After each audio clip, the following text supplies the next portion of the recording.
ఏమండి ఏమండి మా ఫోటోలు రెడీయా? నిన్నంతా జ్వరం అండి, తలనొప్పి, జలుబు, ఉళ్ళినొప్పులు చెప్పాలంటే చాలా ఉన్నాయనుకోండి. ఆ గొడవలని మాకెందుకు కానీ మా ఫోటోలు రెడీయో కాదో చెప్పండి. ఎందుకు రెడీ అవ్వండి, మనం మనసు బాగా ఉందనుకోండి ఫోటోలు కూడా అంతగా రెడీ అయిపోతాయండి. మీరు చాలా తమాషాగా మాట్లాడతారండి. ఇంకా తమాషాగా మాట్లాడతానండి. వద్దులేండి, ముందు బిల్లు రెడీ చేయండి. అలాగేనండి.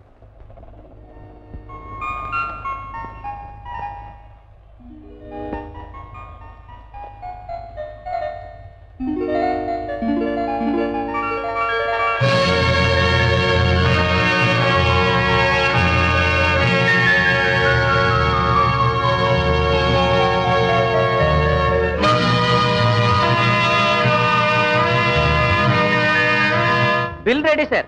చూడండి, ఈ ఫోటో మీకు ఎక్కడిది? అదే అండి, అది కింద సంవత్సరం సుందరం అనే పబ్లిసిటీ ఆర్టిస్ట్ ఓ ప్రింట్ వేయమని ఇచ్చాడు. ఇంతవరకు మనిషి రాలేదు, డబ్బులు ఇవ్వలేదు, ఫోటో తీసుకెళ్ళలేదు. ఆ డబ్బులు నేను ఇస్తాను, ఈ ఫోటో నాకు ఇస్తారా? ఓ తప్పకుండా ఇచ్చేస్తాను బాబు, తీసుకెళ్ళిపోండి.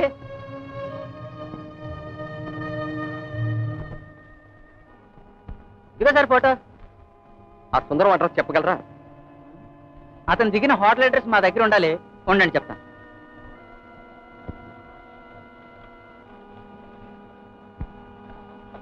ఎల్ఈ Sundaram, publicity artist, hotel park lane.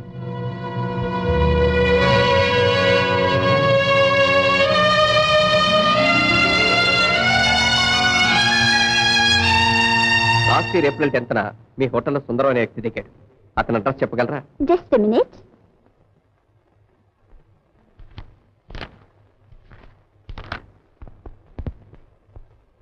Mister and Mrs Sundaram from Hyderabad. అంటే అతను భార్యతో వచ్చాడా? అవును, బాగా జ్ఞాపకం. ఎందుకంటే వచ్చిన రాత్రే భార్యాభర్తల మధ్య తగాదా వచ్చి అదే రాత్రి ఆమె వెళ్ళిపోయింది. అయితే అతని అడ్రస్ ఏమిటో చెప్పగలరా? L E Sundaram, publicity artist, Chikkadpally, Hyderabad. Thank you. చూడండి, ఈ ఫోటో మీరు గుర్తుపట్టగలరా? షూర్, ఈమె మిస్సెస్ సుందరం.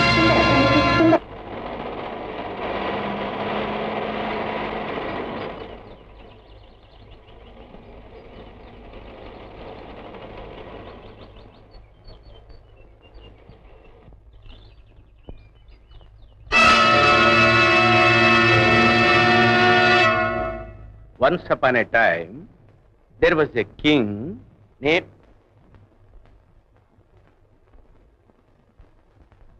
అరే ఆంటీ, బుజ్జి, అదేమిటమ్మా అప్పుడే వచ్చేసారు? నేను ఇంకా పాప తీసుకుని మీ దగ్గరకు వద్దాం అనుకుంటుంటే. ఏం లేదు మావయ్య, హఠాత్తుగా ఆయన మూడు మారిపోయింది, బయలుదేరదాం అన్నారు. అసలు ఏం జరిగిందమ్మా? ఏం జరగలేదు కనుకే మరీ ఆశ్చర్యం. ప్రయాణంలో కూడా బుద్ధుడిలాగా మౌనముద్ర వహించారు. అసలు ఈ రచయితల మూడ్స్ నమ్మలేం మావయ్య. వానాకాలంలాగా ఉంటూ గబుక్కుని ఎండాకాలంలాగా మారిపోతారు. అవును, ఏం జరిగింది? ఏం లేదు బాబాయ్. బహుశా కొత్త కథకి ఏదైనా ఆలోచన వచ్చిందేమో. కాదు, పాత కథకే కొత్త మలుపు వచ్చింది.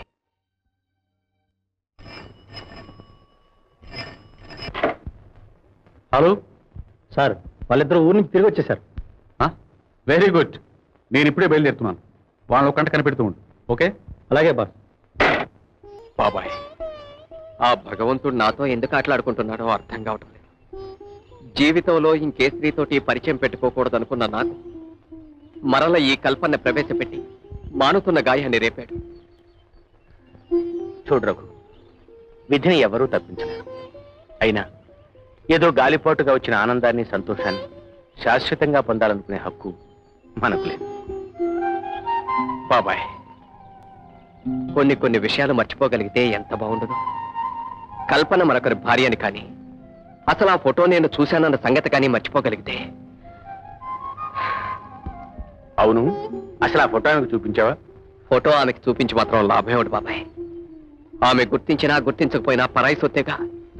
ఏదో ఒక రోజు ఆమెను అప్పగించాల్సిందేగా. పాపం, భార్యను పోగొట్టుకున్న ఆ సుందరం ఎంత బాధపడుతున్నాడు. May I come in? You have already come in. కూర్చోండి. Thank you.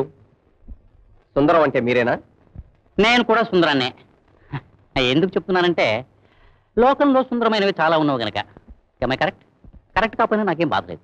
మీరు పబ్లిసిటీ ఆర్టిస్ట్ కదూ? అనే అనుకుంటున్నాను. కాదంటారా? మీరు కాదన్నా కాకమానను, అందుకని అవుననేసేయండి. మీరు చాలా సరదాగా మాట్లాడతారు. ప్రత్యేకంగా నా మాటలు వినాలనే కుతూహలంతో మీరు వచ్చారంటే నేను నమ్మను. ఏదో పని మీదే వచ్చి ఉంటారు. మీతో ఒక విషయం మాట్లాడాలని. 2 విషయాలు మాట్లాడినా నాకు అభ్యంతరం లేదు. ఇంతకీ దేని గురించి? మీ భార్య గురించి. నా భార్య? ఆప్తులు కూడా ఇంత గొప్ప జోకు వేసి నవ్వించలేదు. పరాయి వారైనా మీరే నయం బ్రహ్మాండంగా వేసి నవ్వించేస్తున్నారు. ఏమిటి మీరనేది? నాకు ఇప్పటివరకు పెళ్ళే కాలేదు. పెళ్లి చేసుకుంటే బరువు బాధ్యతలు, బ్రతుక్కి కొన్ని హద్దులు ఏర్పడతాయి చూడండి. అందుకని ఎల్ఈ సుందరం, ఐ మీన్ ఎల్ అంటే లివ్, ఈ అంటే ఎంజాయ్, లివ్ అంటే ఎంజాయ్గా బ్రతికేస్తున్నాడు. మరి లాస్ట్ ఇయర్ మీరు వైజాగ్ వెళ్ళినప్పుడు మిస్టర్ అండ్ మిస్సెస్ సుందరం అని. అచ్చా అర్థమైంది. మీరు చెప్పేది అనిత గురించి. అనిత? అనిత, అవును. ఆమె ఒక మోడల్ గర్ల్ గా పనిచేసింది. పబ్లిసిటీ ఆర్టిస్ట్ గా నాకు ఒక మోడల్ గర్ల్ అవసరం, మగాడుగా ఆడది అవసరం. ఈ అవసరాలన్నింటినీ తీర్చుకోవడానికి హోటల్ గది అవసరం. That's all you know. ఈమెనా? కాదంటే కళ్ళు పోతాయి. Very sweet girl. ఈమె గురించి వివరాలు ఏమైనా చెప్పగలరా? కాల్ గర్ల్స్ జీవిత చరిత్రలు తెలుసుకునే అలవాటు లేదు.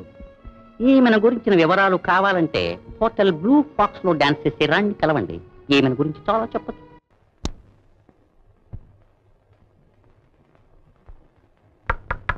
May come in? Come in. Hello handsome. ప్రస్తుతం లలిత మాయలో చిక్కినది మీరన్నమాట. లలిత? లలిత ఎవరు? పేరు కూడా తెలియకుండానే ప్రేమించారా? అంటే నా ప్రక్కన కూర్చున్న మనిషి గురించేగా. ఆమె మీకెలా తెలుసు? ఏ, తను చెప్పలేదా మా పరిచయం? లేదు, ఆమె యాక్సిడెంట్ వల్ల గతాన్ని మర్చిపోయింది. అదంతా నాటకం. మర్చిపోయినట్టు నటిస్తుంది. అది నిజమని నమ్మిన మిమ్మల్ని చూస్తే జాలేస్తోంది. ఆమెను ప్రేమించడం మాత్రమేనా, పెళ్లి కూడా చేసుకోవాలనుకుంటున్నారా? చేసుకుంటే నీకు శుభలేఖ పంపుతాను గాని ఆమె గురించి నీకేం తెలుసో చెప్పు. నాకంటే ఎక్కువ పోలీసులకు తెలుసు. ఎందుకంటే ఆమెను ఒకసారి రైడింగ్ లో అరెస్ట్ చేశారు. రైడింగా? అంటే? అందం తనదైనా దాన్ని అమ్ముకోవడం చట్టం దృష్టిలో నేరం. ఆ నేరం కారణంగా ఆమెను అరెస్ట్ చేశారు. అంటే అంటే ఆమె పతిత? అబద్ధం చెప్పాల్సిన అవసరం నాకు లేదు. కావాలంటే ఆమె దగ్గరకొచ్చే మగాళ్ళ పేర్లు చెప్పమంటారా? అక్కర్లేదు, థ్యాంక్స్.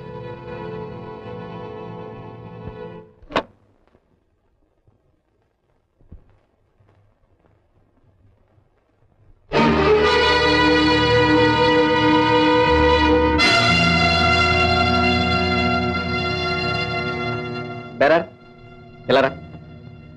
ఇందాక ఇక్కడ కూర్చున్నమ్మా ఎక్కడికి వెళ్ళింది? వారు ఇందాక వెళ్ళిపోయారండి. వెళ్ళిపోయిందా?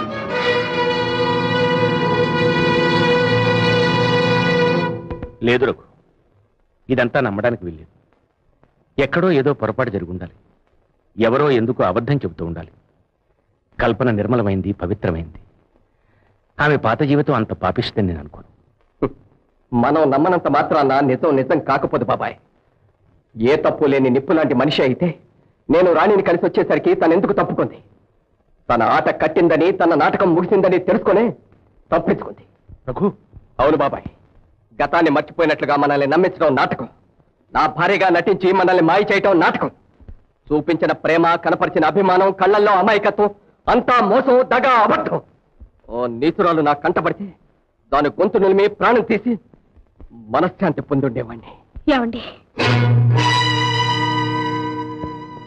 మీ మనశ్శాంతికి అదే మార్గం అయితే రండి, నా ప్రాణం తీయండి. నువ్వా? మళ్ళీ ఎందుకు వచ్చావు? నిజమంతా మీతో చెప్పాలని వచ్చాను. ఇంకా నువ్వు చెప్పేది వింటామని, విని నమ్ముతామని ఎలా అనుకున్నావు? వెళ్ళిక్కడి నుంచి. వెళ్తాను. వెళ్లే ముందు ఒక్కసారి నా మాట వినండి. అసలు కథ చెప్పనివ్వండి. విన్నవి కన్నవి కాదు, ఇంకా మాయ మాటలు చెప్పి మోసం చేయాలనుకో. ముందు వెళ్ళిక్కడి నుంచి. ప్లీజ్, చేతులెత్తి వేడుకుంటున్నాను, ఈ ఒక్కసారి నా మాట వినండి. మీరు అనుకునేవి, మీకు తెలిసినవి నిజాలు కావు. నిజం చెప్పనివ్వండి. మావయ్య, మీరైనా ఆయనకి చెప్పండి. నేను చెప్పక బాబాయ్, ఈ దీనత్వం, ఈ కన్నీళ్లు మరో నాటకానికి దాంతి. జీవితాలతో ఆటలాడుకునే ఈ నీచురాలికి నమ్మను. ఓ, నీ నీడ కూడా నా కంట పడకూడదు. వెళ్ళు, వెళ్ళి కానీ.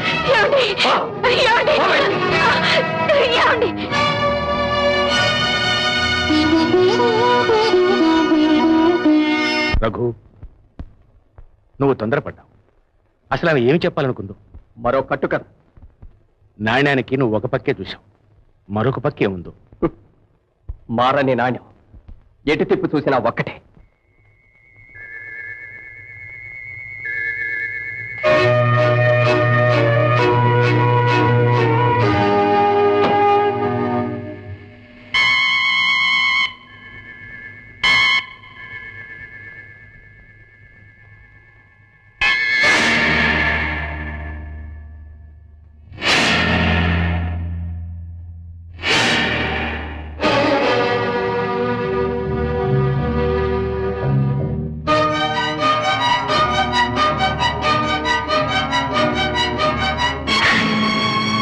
దీన్ని కారులో పడేయండి.